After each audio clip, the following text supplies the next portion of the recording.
శత్రువైన సాతాను మొట్టమొదట దాడి చేసింది కుటుంబం మీదే. ఆదాము ఒంటరిగా ఉన్నప్పుడు అపవాది దాడి చేయలే. తాను కుటుంబీకుడిగా మార్చబడేటప్పుడు, కుటుంబానికి పునాది వేసేటప్పుడే శత్రువు తొట్టతొలిటి కుటుంబం మీద దాడి చేశాడు. నిజమే, ఒక అమ్మాయి యవ్వన కాలంలో ఉన్నప్పుడు చాలా భక్తిగా బ్రతికింది. ఒక అబ్బాయి వివాహం కాకమునుపు మంచి భక్తి కలిగిన వాడిగా బ్రతికాడు.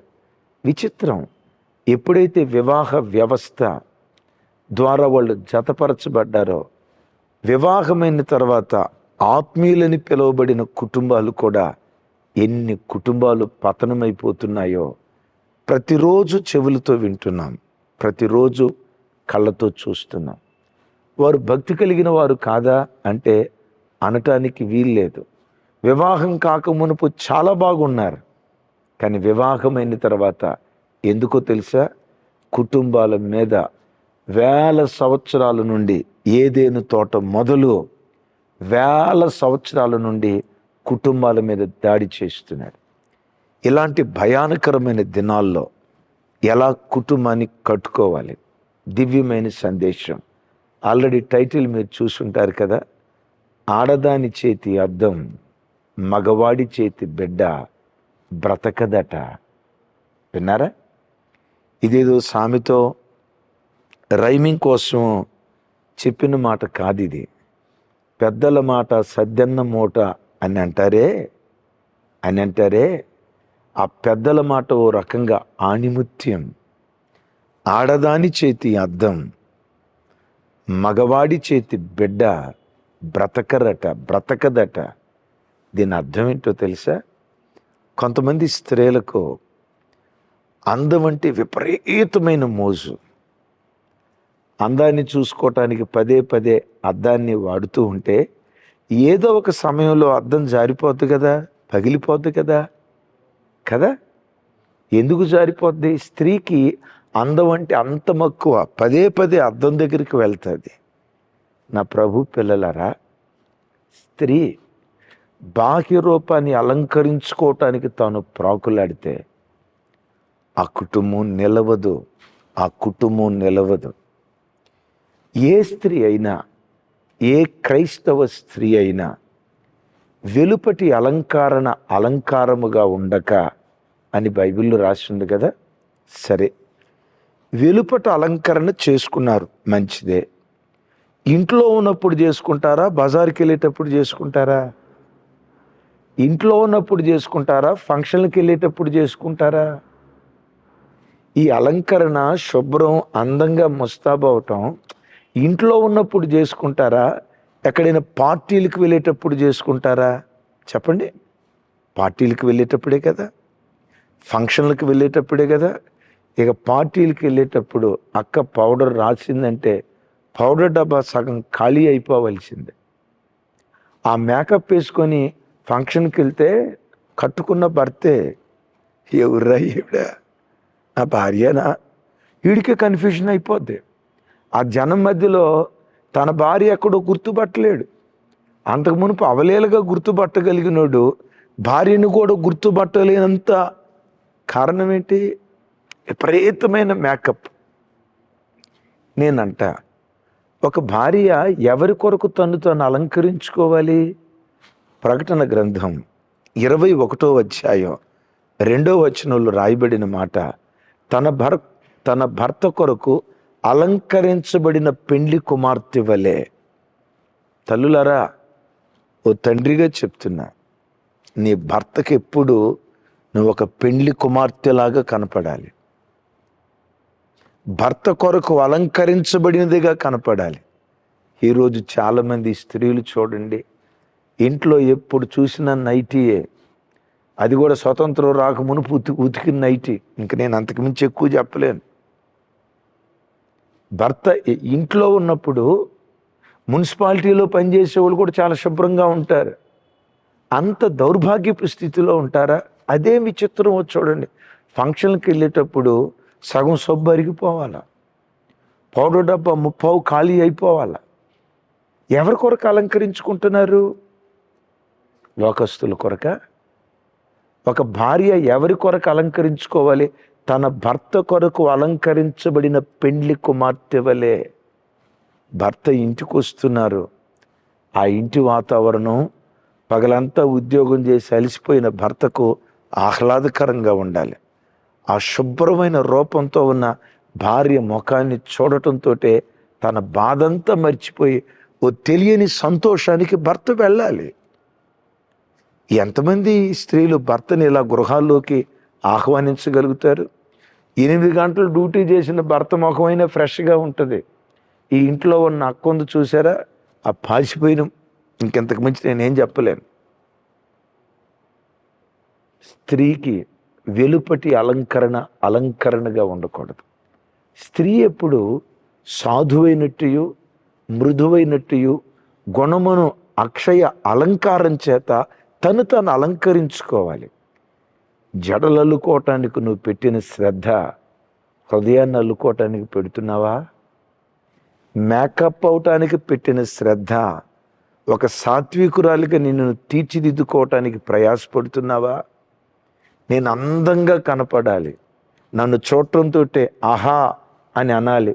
ఈ బాహ్య రూపాన్ని మేకప్ చేసుకోవటానికి గంటల తరబడి అద్దం దగ్గర నిలవబడ్డావే. వాక్యమనే అద్దం దగ్గర నిలవబడి నీ బ్రతుకును నువ్వు దిద్దుకుంటుంది ఎంతసేపు? చీరగట్టుకొని నాజూగ్గా చీర దగ్గర నిలవబడి ఇలా అని అద్దం ముందు వంకలు తిరుగుతూ నడిచిన జ్ఞాపకాలు ఉన్నాయే. వాక్యమనే అద్దం ముందు నిలవబడి నీ నడతను దిద్దుకున్న జ్ఞాపకాలు ఉన్నాయా? వాక్యమనే అద్దం దగ్గరికి వచ్చే క్రైస్తవ స్త్రీలు కొదువైపోయారు.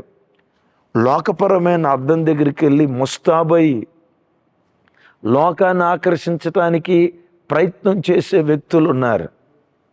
అసలు నేనంట మొట్టమొదటి కుటుంబం మీద సైతాను గాడు దాడి చేసింది అందంతోనే. అవ్వమ్మను అందంలోనే ట్రాప్లో పడేశాడు. ఈ పండు తింటే దేవదూతలాగా అయిపోతావు అన్నాడు. విన్నారా? దేవదూతలాగా అయిపోతావు అంటంతో సహజంగా స్త్రీకి సహజ సిద్ధంగా అందం మీద మక్కువ ఉంటుంది కదా.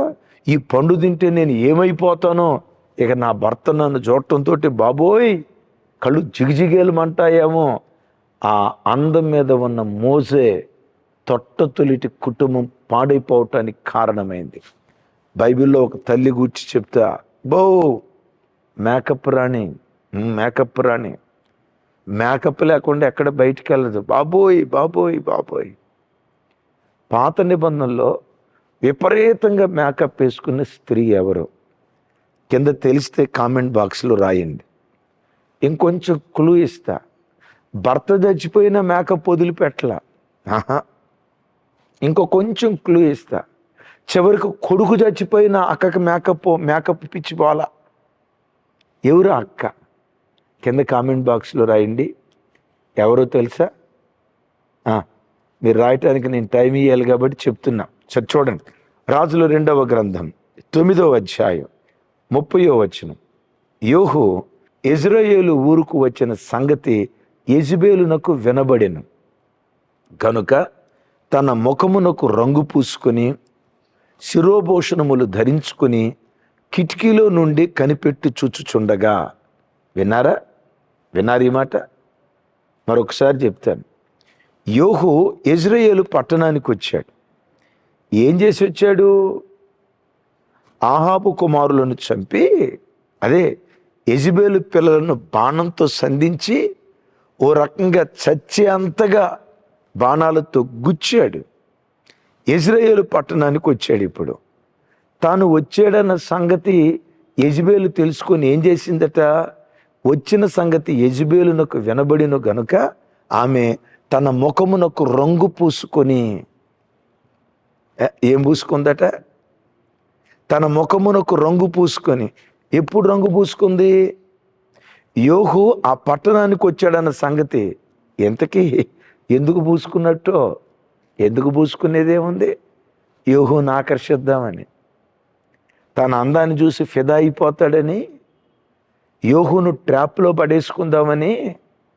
ఏమండి, సింత చచ్చిన పులుపు చావలేదంటారే, ఆల్రెడీ తనకు భర్త చనిపోయాడు. కొడుకు చనిపోయాడు. ఇది ముసలిదే, నన్ను క్షమించండి, బాధతో చెప్తున్నా. ముసలి వయసు వచ్చింది, ముఖానికి రంగు పూసుకుందట, శిరోభూషణములు ధరించిందట. శిరోభూషణములు ధరించి కిటికీ దగ్గర కనిపెడతా ఉంది. కనపడితే వచ్చాయి అని సైగ చేద్దామని. ఎవరి కొరకు అలంకరించుకుంది యెజబేలు? క్రైస్తవ జనమా, ఈరోజు క్రైస్తవ సంఘాలలో యెజబేలు దురాత్మ పరిపాలన చేస్తూ ఉంది. చివరికి వేదనతో చెప్తున్నాను, అనేక మంది దైవ సేవకు రాండ్రను యెజబేలు దురాత్మ పట్టి పీడిస్తూ ఉంది. ఈరోజు సంఘాలలో ప్రధాన భూమిక ఆత్మీయత ఒకంత, ఆత్మీయత కంటే ఆకర్షణ, అందం, ఆకర్షణ, వాటికి తోడు ఒకంత ఆత్మీయత వలవేసి ఎంతోమంది యవన బిడ్డలు ఈ యెజబేలు ఆత్మ లాంటి కలిగిన స్త్రీలు దైవ సేవకురాళ్ళ దగ్గరికి వెళ్ళి వాళ్ళే మేకప్ వేసుకున్నారు. మేము వేసుకుంటే తప్పేంటి? ఆవిడే బెత్తడెత్తు పౌడర్ రాసుకుంది, నేను మేకప్ వేసుకుంటే తప్పేంటి? దైవజనమా, ఈరోజు కొంతమంది దైవ సేవకురాండ్రు సమాజానికి చెడు సంకేతాలు ఇస్తూ ఉన్నారు. ఈ ఆత్మ ఎవరిది? యెజబేలుది. దైవజనమా, ఏ అందాన్ని చూసి మురిసిపోయిందో 35, 36 వచనాలు చూడండి. యోహు పట్టణానికి వస్తున్నాడు అని తెలుసుకొని ముఖానికి 34 చూడు చిన్న, సరే 35, వారు దాన్ని పాతి పెట్టబోయిరి, అయితే దాని కపాలమును పాదములను అరిచేతులను తప్ప మరి ఏమీ కనబడలేదు. 36, వారు తిరిగి వచ్చి అతనితో ఆ సంగతి చెప్పగా అతడిట్లనెను, ఇది యెజబేలని ఎవడును గుర్తుపట్టలేకుండా యెజ్రెయేలు భూభాగమందు కుక్కలు యెజబేలు మాంసము తినును. ఆ కిటికీలోంచి నెట్టేస్తే గుర్రాలు వచ్చి తొక్కాయండి. మాంసం అదే కైమా కొడతాడే మటన్ దుకాణం వాడు, కైమా కొడతాడే మాంసం అంతా కైమా కొట్టినట్లుగా ముక్కలు అయిపోయింది. ఏ అందాన్ని చూసి వెర్రవీగిందో, ఏ ముఖానికి రంగు పూసుకుందో దేవుడు ఆ ఉగ్రతకు అప్పగించాడు. తల్లి, నీ భర్త కొరకు అలంకరించబడు, నీ భర్త మనస్సును నేను అంతవరకే చెప్పగలుగుతా. భర్త కొరకు అలంకరించబడటానికి శరీరాన్ని శుద్ధి చేసుకోవాలి. పరలోకపు భర్త మనసు గెలుచుకోవటానికి అంతరంగాన్ని అలంకరించుకోవాలి. ఇలాంటి క్రైస్తవ స్త్రీ ఒక ఇంటిలో ఉంటే ఆ ఇల్లు కట్టబడదా? ఆ ఇల్లు ఆత్మ సంబంధమైన ఇల్లుగా ఎదగదా? అందుకనే అందం మోసకరం, సౌందర్యం వ్యర్థం. తస్మాత్ ఎక్కడ అందంగా ఉండాలి, ఎవరి ముందు మనం అందంగా కనపడాలి. ఆ దైవిక జ్ఞానం ప్రతి స్త్రీకి యేసు నామములో దేవుడు అనుగ్రహించునుగాక. రెండవది, భర్త చేతిలో బిడ్డ బ్రతకడు. ఏంటిది? దీని అర్థం ఏంటో తెలుసా? ఓ భర్త 8 గంటలు డ్యూటీలో బానిసలాగా కష్టపడగలుగుతాడు, 10 గంటలు డ్యూటీలో బానిసలాగా ప్రయాసపడగలుగుతాడు, చెమటోడ్చి రక్తాన్ని ధారపోసి అవసరమైతే 12 గంటలు డ్యూటీ చేయగలుగుతాడు. 12 గంటలు ఉద్యోగంలో బానిసలాగా పనిచేసిన ఆ తండ్రి ఓ గంట సేపు పిల్లలతో గడపటం కష్టం. అయ్యా, 1 గంట పిల్లలను చూసుకోయా, నేను వంట పని చేస్తాను, బట్టలు ఉతుకుతాను, కొంచెం ఇంటి పని చేస్తాను అని అంటే ఎంతమంది భర్తలు 1 గంట సేపు పిల్లల్ని ఆడించగలుగుతారు? కింద కామెంట్ బాక్స్ రాయండి. చెల్లి, మీ భర్త 1 గంట సేపు పిల్లల్ని ఆడిస్తా పిల్లల దగ్గర సమయాన్ని గడుపుతాడా? అరే, 12 గంటలు డ్యూటీలో బానిసలా కష్టపడతాడండి, రెక్కల ముక్కలు చేసుకొని కష్టపడతాడండి.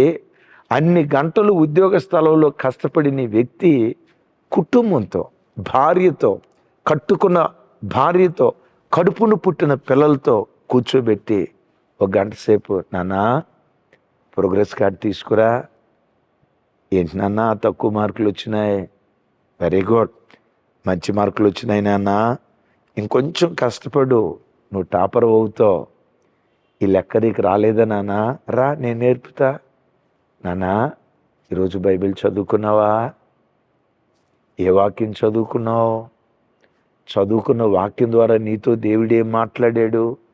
ఎంతమంది తండ్రులు పిల్లల దగ్గర కూర్చొని ఈ మాటలు మాట్లాడగలుగుతున్నారు? మంచిది, మీకు ఒక వీడియో చూపిస్తాను. ఆ వీడియో చూసినప్పుడు ఓ రకంగా నా హృదయం బ్రద్దలైపోయింది. అతడి పేరుగాంచిన ఫుట్బాల్ ప్లేయర్, అదే రొనాల్డ్ అంటారు, చూస్తూ ఉన్నారు కదా స్క్రీన్ మీద ఆయన ఫోటో. రొనాల్డ్ అద్భుతమైనటువంటి ఆటగాడు, ప్రపంచ దేశాల్లో పేరుగాంచిన ఒక అద్భుతమైన ఆటగాడు. యవనస్తులందరికీ ఆయనంటే విపరీతమైన క్రేజ్. ఓ రోజు కొన్ని రోజుల పాటు ప్రాక్టీస్ చేసి అలసిపోయిన శరీరంతో ఇంటికి వెళ్ళాడు. తన చిన్న కుమార్తె తండ్రి దగ్గరికి వచ్చి, డాడీ నువ్వు రోజుకొచ్చి ఎంత సంపాదిస్తావు డాడీ అని అడిగిందట. ఏంటి పిల్ల ఇలా అడుగుతుంది, ప్లీజ్ డాడీ నాకు చెప్పవా, రోజుకొచ్చి ఎంత సంపాదిస్తావు డాడీ? ఎప్పుడు అడగలేదు, ఎట్లా అడుగుతుంది ఏంటి? సరే వాళ్ళని ఎందుకు మనం డిసప్పాయింట్ చేయాలి, టకామని చెప్పాడట. రోజుకొచ్చి $10,000 నేను సంపాదిస్తాను బిడ్డ అని. వెంటనే ఆ పాప, చిన్న పాప, జస్ట్ చిన్న పాప, డాడీ నాకు ఒక $5,000 ఇవ్వవా ప్లీజ్ డాడీ, ఒక $5,000 ఇవ్వవా ప్లీజ్ డాడీ అని అందట. ఈ గొప్ప ఆటగాడికి ఏం అర్థం కాక, ఇదేంటా ఈ చిన్న బిడ్డ $5,000 నాకు ఇవ్వ డాడీ అంటుంది, ఏం చేసుకుంటుంది ఈ బిడ్డ? $5,000 ఏంటి బిడ్డ ఎట్లా అంటుంది? సరే ఏదో తెలిసి తెలియక అంటుందిలే అన్నట్లుగా అలా ముద్దు పెట్టుకొని ప్రక్కగా గదిలోకి వెళ్ళి తన పని తను చేసుకుంటున్నాడు. ఈ చిన్న బిడ్డ ఏదో పగలగొడుతున్న శబ్దం వినపడుతుందట. ఏంటి బిడ్డ ఏదో పగలగొడుతున్న శబ్దం వస్తుందని ఈ వ్యక్తి రొనాల్డ్ ఏంటి శబ్దం వస్తుందని శబ్దం వచ్చిన దిశగా వచ్చాడు. ఆ చిన్న బిడ్డ తను దాచిపెట్టుకున్న డబ్బులు, అదే కిడ్డీ బ్యాంక్ ఏదో అంటారు కదా, కిడ్స్ బ్యాంక్, ఆ కిడ్డీ బ్యాంక్ పగలగొట్టి డబ్బులు లెక్క పెడుతుందట. ఇతనికి అర్థం కాల, కిడ్నీ బ్యాంక్ పగలగొట్టింది డబ్బులు లెక్క పెడుతుంది ఏంటి? నిశ్చేష్టుడై చూస్తున్నాడు. నన్ను $5,000 అడిగింది ఏంటిది? నిశ్చేష్టుడై చూస్తున్నాడు. ఆ లెక్క పెట్టే పరంపరలో మొత్తానికి ఆ కిడ్నీ బ్యాంకులో $5,000 ఉంటే వెంటనే ఎగిరి గంతులేసి, డాడీ ఇదిగో $5,000 డాడీ, ఇదిగో డాడీ తీసుకో డాడీ. ఎందుకు బేట నాకు ఇస్తున్నావు? ఈ $5,000 ఎందుకు? ఒక హాఫ్ డే నాతో గడపవా, మాతో గడపవా? ఒక హాఫ్ డే, రోజుకొచ్చి నువ్వు $10,000 సంపాదిస్తానన్నావు కదా, సరే ఒక $5,000 ఇస్తా డాడీ నీకు, ఈ హాఫ్ డే మాతో గడపవా? ఆ మాట విని తండ్రి గుండె పగిలిపోయింది, నిశ్చేష్టుడైపోయాడు. నా బిడ్డ నా దగ్గర నుంచి కోరుకునేది, నా బిడ్డ నా దగ్గర నుంచి కోరుకునేది తుప్పు పట్టే వెండి బంగారాలు కాదు. అఫ్కోర్స్ అవి అవసరమే, కానీ తుప్పు పట్టే వెండి బంగారాల కంటే నా ప్రేమను నా బిడ్డ కోరుకుంటుంది. నా బిడ్డతో సమయం గడపాలని కోరుకుంటుంది. ఆ తండ్రి ప్రేమను పొందాలని, ఆ తండ్రి ఆప్యాయతను పొందాలని నా బిడ్డ తహతహలాడుతుందని నిశ్చేష్టుడే అక్కడికక్కడే కుప్పలా కూలిపోయి బిడ్డను కౌగిలించుకొని వెక్కి వెక్కి ఆడవటం ప్రారంభించి ఆ దినం నుండి ఆటే, పిల్లలు పిల్లలే, భార్య భార్యే, ఎవరికి ఇవ్వవలసిన సమయం వారికి ఇస్తూ ఓ మంచి భర్తగా, ఓ మంచి తండ్రిగా ఆ బిడ్డ దేవుని చేత దీవించబడ్డాడు. చార్లీ కిర్క్ గారు మీరు వినున్నారు కదా, ప్రతి శనివారం కుటుంబంతో గడిపేవాడట. చాలామంది పురుషులు భార్యతో మాట్లాడే మాటలు చాలా పొదుపు, పిల్లలతో గడిపే సమయం చాలా పొదుపు.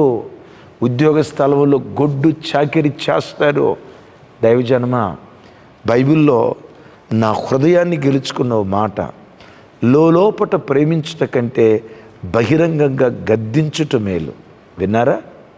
హృదయంలో ఎంత ప్రేమ పెట్టుకుంటే ఉపయోగం ఏముంది? నేను ఆ బిడ్డను తండ్రి నువ్వు ఎంత ప్రేమిస్తున్నావు ఆ బిడ్డని ఎప్పుడు తెలుస్తుంది? Express your emotion. నీ ప్రేమను వ్యక్తపరచు. సహజంగా మనం కోపాన్ని వ్యక్తపరిచినంత తేలిగ్గా ప్రేమను వ్యక్తపరచలేం. కోపం వస్తే ఏమంటారు?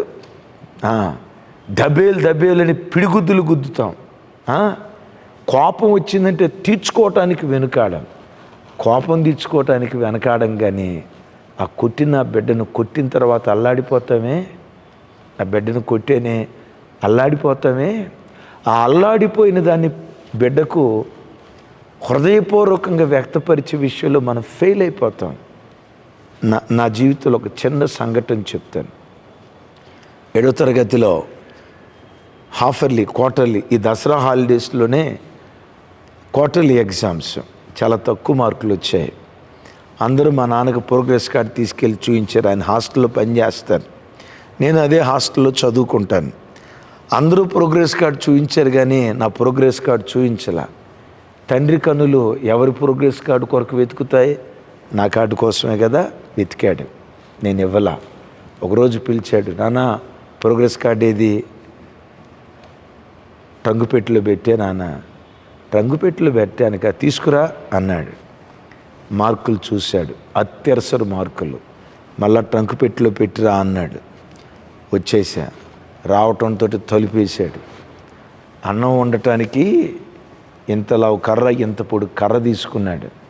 హాస్టల్ మూలకు తీసుకెళ్ళాడు. జీవితంలో పగటిపూట సొక్కలు కనబడేటట్లుగా, వాతలు వాసేటట్లుగా భయంకరంగా కొట్టాడు. కొట్టి ఇంకొకసారి ఇలాంటి మార్కులు వచ్చాయని పెట పెట పెట పెట కొట్టి వెళ్ళిపో స్కూల్కి, మధ్యాహ్నం టైం అవుతుందన్నాడు. స్కూల్కి వెళ్ళా. ఆ రోజుల్లో బెంచీలు ఉండే కదా, ఆ బెంచీల మీద కూర్చోటానికి ఈ వాతలు వాసి, ఆ వాత దెబ్బ బెంచికి తగులుతూ ఉంటే నరకం కనపడింది. ఆ బాధ తట్టుకోలేక నేనేమనుకున్నాను తెలుసా? రాక్షస్ ఎవరో కాదు, మా నాన్నే. హిట్లర్ ఎవరో కాదు, మా నాన్నే. సాయంత్రం హాస్టల్కి వచ్చా. ఉన్నాడు. రేయ్, ఇక్కడ భోజనం చేయకు, నీకు భోజనం లేదు, ఇంటికి వచ్చాయి, ఇంటికి వచ్చిన తర్వాత నీ పని చెప్తా అన్నాడు. నేను మనసులో అనుకున్నాను, ఈ ఇంటికి వెళ్ళిన తర్వాత సెకండ్ క్వార్టర్ స్టార్ట్ అయిద్దేమో అనుకున్నా. చిన్నపిల్లలం కదా, వద్దు ఇంటికి వెళ్ళొద్దు, ఎటో ఒకటి వెళ్ళిపోదాం, రకరకాల ఆలోచనలు. ఆ రోజుల్లో ఇంత ప్రయాణ సదుపాయాలు, ఇంత డబ్బు ఇదంతా లేదు కదా. ఇంటికే వెళ్ళా. ఇంటికి వెళ్తే వెళ్ళేటప్పుడు కొడతాడు, తప్పకుండా మరలా కొడతాడు, కొట్టడానికే పిలిచాడు అని అనుకున్నా.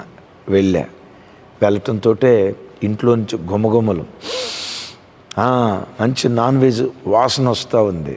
నేను అడిగా, అమ్మా ఎందుకమ్మా నాన్న రమ్మన్నాడు? మా అమ్మ తక్కువ తిందా? ఏమోనయ్యా నాకు తెలియదు, నాకేం తెలుసు అయ్యా అంది. ఎందుకు పిలిచాడో అర్థం కాల. సరే అమ్మాయి భోజనం పెట్టు నాకు అన్నాడు. ఆయన భోజనం పెట్టింది మా అమ్మ. ఇడి కూడా పెట్టు అన్నాడు. భోజనం పెట్టింది నాకు. ఎందుకు పిలిచాడు అంటే, భోజనం ఏమంటే గొర్రెను వధించేటప్పుడు మేత బాగా పెడతారు కదా, కొట్టడానికి ముందు ఈ కార్యక్రమం ఏమో డౌట్ వేస్తుంది. భోజనం అట్లా పెట్టిన తర్వాత మా నాన్నను దగ్గరకు తీసుకొని గుండెల మీద పెట్టుకుని ఒక మాట అన్నాడు, నాన్న నేను ఎందుకు కొట్టానో తెలుసురా? కోపంతో కాదురా. ఏ హాస్టల్లో నేను వర్కర్గా పనిచేస్తున్నానో అదే హాస్టల్కి మీరు గెజిటెడ్ ఆఫీసర్లుగా రావాలరా, మీరు మంచి స్థితిలో ఉండాలిరా. నేను కొట్టిన ప్రతి దెబ్బ వెనుక నా ప్రేమ ఉంది. కొట్టిన ప్రతి దెబ్బ వెనుక నా గుండె పెండబడింది. నువ్వెంత ఏడ్చావో నాకు తెలియదు. నా కన్నబిడ్డను కొడతా ఉంటే నా గుండె తరుక్కుపోయిందిరా. నీ క్రమశిక్షణ నేర్పాలని కొట్టేనే కానీ, చదువు విలువ తెలియాలని కొట్టేనే కానీ నీ మీద కోపంతో కాదురా. నా బిడ్డవరా, నీ మీద నాకెందుకు కోపం, గుండెల మీద పెట్టుకుంటే నాకేమనిపించిందో తెలుసా? దేవుడు ఎవరో కాదు, మా నాన్నే దేవుడు. ఆ రోజు నుండి నేను సేవకు వచ్చే వరకు నా హీరో, నా రోల్ మోడల్, నా మార్గదర్శి, ఈ భక్తి మార్గంలో నా ఇన్స్పిరేషన్ నన్ను కన్న తండ్రే. ఆ తండ్రి మీద అంత ఉన్నత భావం రావటానికి కారణం ఏంటంటే, కోపం ఎలా వ్యక్తపరిచాడో ప్రేమను కూడా వ్యక్తపరిచాడు. తమ్ముడు, చెల్లి, కుటుంబ సభ్యులకు ప్రేమను పంచండి, దగ్గర కూర్చోబెట్టుకుని ఆప్యాయంగా మాట్లాడండి, ప్రతిరోజు కలిసి భోజనం చేయండి, ప్రతిరోజు సాయంత్రం కుటుంబ ప్రార్థన చేయండి. ఏ కుటుంబం అయితే కలిసి ప్రార్థిస్తారో, కలిసి ప్రార్థించే కుటుంబాలు కలిసి బ్రతకటానికి దేవుడు కృప చూపిస్తాడు. పురుషులారా, డబ్బు సంపాదించి పెడుతున్నా, ఏం తక్కువ చేశా? డబ్బు కాదు కావాల్సింది, నీ ప్రేమ ఆప్యాయతలు కుటుంబానికి కావాలి. మన కుటుంబాలను ఓ ఆధ్యాత్మిక కుటుంబాలుగా కట్టుకుందాం. అట్టి కృప దేవుడు అనుగ్రహించునుగాక. అలా కట్టబడేటట్లు చిన్న ప్రార్థన చేస్తాను. తండ్రి, మాతో మీరు మాట్లాడినందుకు స్తోత్రాలు.